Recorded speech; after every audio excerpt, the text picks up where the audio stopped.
आऊज़ु बिल्लाहि मिनश शैतानिर रजीम बिस्मिल्लाहिर्रहमानिर्रहीम। अस्सलामु अलैकुम। मेरा नाम है हिरा तहरीम और आज हम जानेंगे ख्वाब में धुआं देखने की मुख्तलिफ़ ताबीरों के बारे में। तो अगर आप ख्वाब में धुआं देखने की मुख्तलिफ़ ताबीरों के बारे में जानना चाहते हैं तो काइंडली इस वीडियो को एंड तक लाजमी देखिएगा। तो शुरू करते हैं ख्वाब में धुआं देखने की मुख्तलिफ़ ताबीरों के बारे में। तो अगर कोई शख्स ख्वाब में धुआं देखे तो वो बादशाह बनेगा या एक जाबिर हाकिम बनेगा। अगर कोई शख्स ख्वाब में धुआं मुहीत होते हुए देखे तो इसकी ताबीर ये है कि अल्लाह का कहर नाजिल होगा, कोई वबा फैल जाएगी या दुनिया में वो तकलीफ़ उठाएगा। अगर कोई शख्स ख्वाब में धुआं घर में देखे तो इसकी ताबीर ये है कि वो कर्ज़दार हो जाएगा या सख्त बीमार हो जाएगा या वो किसी मुसीबत में गिरफ़्तार हो जाएगा।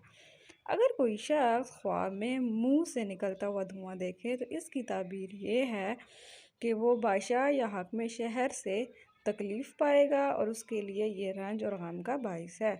अगर कोई शख्स ख्वाब में आसमान पर से धुआं देखे तो इसकी ताबीर ये है कि आसमान से बलाएँ नाजिल होंगी, कहत साली होगी और अल्लाह का गज़ब नाजिल होगा।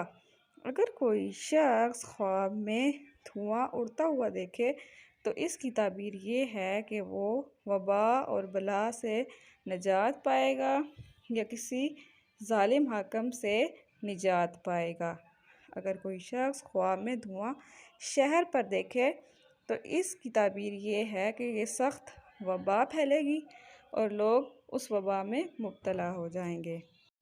अगर आप धुएं के बारे में कोई और सूरत के बारे में भी जानना चाहते हैं तो काइंडली कमेंट सेक्शन में ज़रूर बताइएगा। अल्लाह हाफ़िज़।